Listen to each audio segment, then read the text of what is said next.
کہ جو Pacific ocean ہے جاپان اور ساؤتھ کوریا کی طرف، وہاں پہ روس اب پہلے سے زیادہ اپنے قدم بڑھا رہا ہے، اپنے ہزاروں فوجیوں کو وہاں پر ان کی موومنٹ دکھا رہا ہے، جاپان کو للکار رہا ہے۔ چائنا بھی بالکل تیار بیٹھا ہے۔ روس کی فوج نے اپنے ملک سے 7,000 کلومیٹر دور جا کر جاپان کے قریب میزائل چلا دیے ہیں، اور اس سے جاپان میں ہر طرف سنسنی پھیل گئی ہے، اس کی حکومت بری طرح ہل کر رہ گئی ہے، اور اندازہ ہو رہا ہے کہ آنے والے دن جاپان کے لیے خاصے مشکل ہیں، کیونکہ ایک طرف سے اس کو چین آنکھیں دکھا رہا ہے، دوسری طرف سے شمالی کوریا اپنا دباؤ بڑھا رہا ہے، اور اسی کے درمیان روس نے ایک ایسی انٹری دی ہوئی ہے جو پچھلے ایک ماہ سے مسلسل اپنا پریشر بڑھاتا چلا جا رہا ہے ٹوکیو پر، اور ٹوکیو کے پاس سوائے مذمت کرنے کے کچھ نہیں ہے، کیونکہ جب وہ پیچھے پلٹ کر دیکھتا ہے تو امریکہ وہاں کہیں کھڑا نظر نہیں آتا، اور اس کا اہم ترین جو اس کی طاقت تھی امریکہ، وہ اس وقت پیسیفک اوشن سے آہستہ آہستہ کھسک رہا ہے، اور اس کو ایک طرف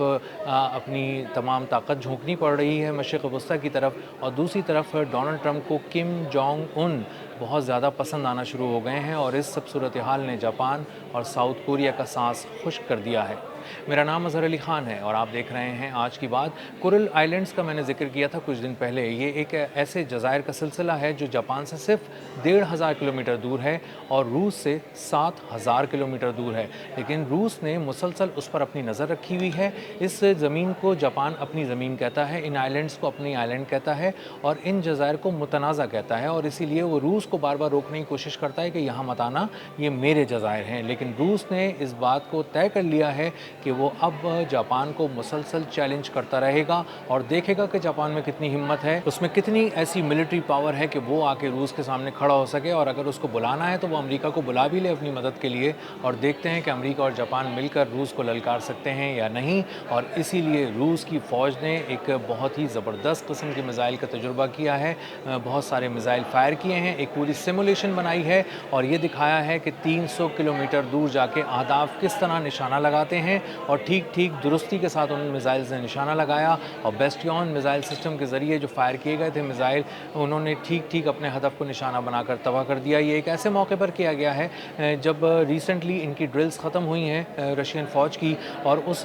ڈرل کے اندر نہ صرف ہزاروں فوجی شامل تھے بلکہ بہت سے فائٹر جیٹس شامل تھے، مختلف قسم کے ایئر کرافٹ شامل تھے، نیوکلیئر سب مرین بھی بلائی گئی تھی، بہت سارے وار شپس بھی تھے، اور ہر طرف ایک بہت بڑا ملٹری بلڈ اپ کیا گیا تھا، اور دکھایا گیا تھا کہ ان ملٹری ڈرلز کے ذریعے کہ ہماری طاقت کا یہ ابھی عشر اشیر ہے جو ہم تمہیں دکھا رہے ہیں کورل آئلینڈز کے پاس۔ روس کے پیسیفک فلیٹ نے جو میزائل فائر کیے ہیں، یہ سرفس سے شپ تک مار کرنے والے میزائل ہیں، یعنی اس سے بحری جہازوں کو نشانہ بنایا جاتا ہے۔ واضح پیغام ہے کہ جاپان کے بحری جہاز، جنگی جہاز اس وقت روس کے نشانے پر ہیں، اور وہ چاہے تو 300 کلومیٹر کے ریڈیس میں بڑے پیمانے پر تباہی پھیلا سکتا ہے، اور اگر اس کو چیلنج کرنے کی کوشش کی گئی تو اس کے سنگین نتائج برآمد ہوں گے۔ اور یہ جو سب کچھ ہو رہا ہے، اس کی ٹائمنگ بہت ہی غیر معمولی ہے۔ ابھی کچھ دن پہلے ولادیمیر پیوٹن جو روس کے صدر ہیں، وہ 7,000 کلومیٹر دور اڑ کر آئے، کورل آئلینڈز پہ انہوں نے لینڈ کیا، اور جاپان کی مذمت کے باوجود وہاں پر گھومتے پھرتے رہے، وہاں پر لوگوں سے ملتے رہے، انہوں نے وہاں پر ایک فش پروسیسنگ پلانٹ کا بھی دورہ کیا،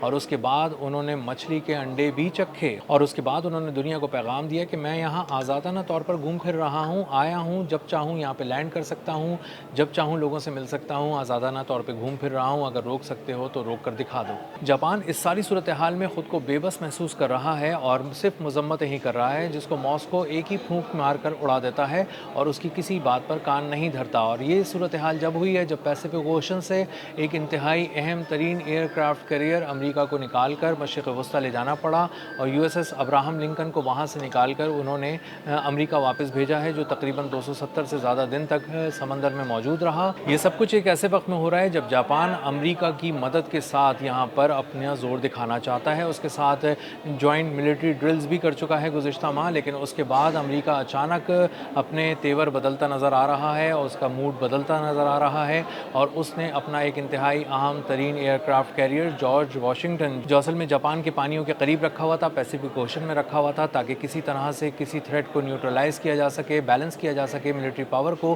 اس کو وہاں سے نکال کر مشرق وسطیٰ لے گیا ہے، اور اس وقت جاپان خود کو کو بہت ہی غیر محفوظ سمجھ رہا ہے اور اسی کے ساتھ ساتھ جنوبی کوریا بھی اپنے آپ کو غیر محفوظ سمجھ رہا ہے۔ اس صورتحال میں جب شمالی کوریا ایک طرف بیٹھا بہت ہی غور سے سارے معاملات دیکھ رہا ہے، اس خطے میں دیکھ رہا ہے، پیسیفک اوشن میں تعینات ایک اور امریکی جہاز USS بینفورڈ، اس کی بھی بجلی چلی گئی، وہ بھی ایک تیرتی لاش بن گیا۔ 4 دن تک اس میں بجلی نہیں تھی اور وہاں پر جو اہلکار تعینات تھے وہ شدید گرمی میں وہاں پر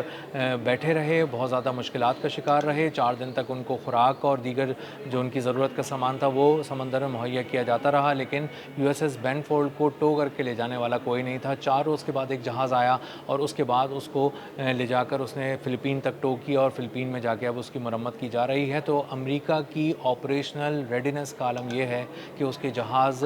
کی بجلی چلی جاتی ہے، جدید ترین جنگی جہازوں کی بجلی چلی جاتی ہے، 4 روز تک انہیں پوچھنے والا کوئی نہیں ہوتا۔ اس کا ایک ایئر کرافٹ کیریئر اگر مشرق وسطیٰ میں کھڑا ہے تو اس میں کھانا پینا ختم ہو جاتا ہے، اس میں ٹوائلٹس کلاگڈ ہو جاتے ہیں اور اسی طرح اس پر جو تعینات فوجی ہیں اس کو کھانا بھی باسی مل رہا ہوتا ہے، تو وہ بہت زیادہ چڑچڑے ہو جاتے ہیں اور خودکشیوں کی کوشش کر رہے ہوتے ہیں اور آپس میں جھگڑا کر رہے ہوتے ہیں۔ فوجیوں کی جھگڑا کرنے کی رپورٹس بھی سامنے آ رہی تھیں اور اس صورتحال میں جب ان کو ریلیو کرنے کے لیے ایک ایئر کرافٹ کیریئر یہاں سے بھیجا گیا ہے پیسیفک اوشن سے، جارج واشنگٹن اس کا نام ہے، تو اس کے بعد یہ سارا جو ملٹری بیلنس بنا کے رکھا ہوا تھا امریکہ نے وہ سب خراب ہو گیا ہے۔ تو اصل میں اس کی وار مشینز خراب ہو رہی ہیں، اس کی وار مشینز بہت زیادہ ڈپلوائے ہو گئی تھیں،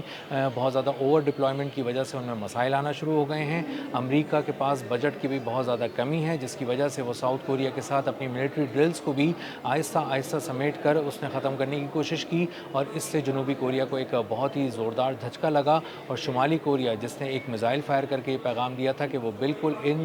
جوائنٹ ملٹری ڈرلز کے ساتھ خوش نہیں ہے جو امریکہ اور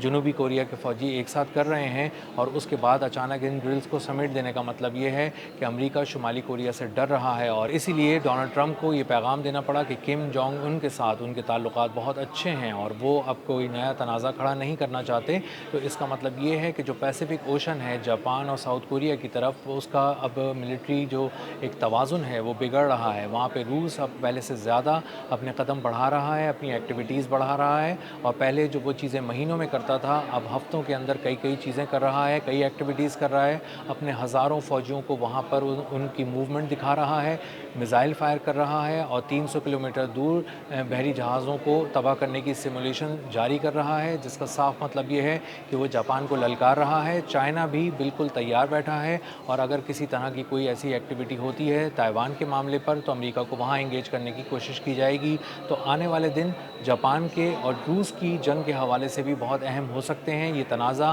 اگر بڑھ گیا تو یہ چنگاری آگ میں تبدیل ہو سکتی ہے۔ امریکہ جو اس وقت بالکل خاموش کھڑا ہوا ہے، جاپان کو یہ بات بالکل ہضم نہیں ہو رہی، جاپان بہت زیادہ خوفزدہ ہو رہا ہے، اس پہ دباؤ بڑھتا جا رہا ہے اور روس نے اپنا جو پورا کا پورا وزن ہے وہ پیسیفک اوشن میں ڈالنا شروع کر دیا ہے، جس کے بعد اب جاپان اس بات کو محسوس کر رہا ہے کہ آنے والے دن اس کے لیے بہت سخت ہو سکتے ہیں۔ اب تک کے لیے اتنا ہی، ملتے ہیں اگلے ولاگ میں کسی نئی خبر، نئے تجزیے اور نئے زاویے کے ساتھ۔ اللہ حافظ۔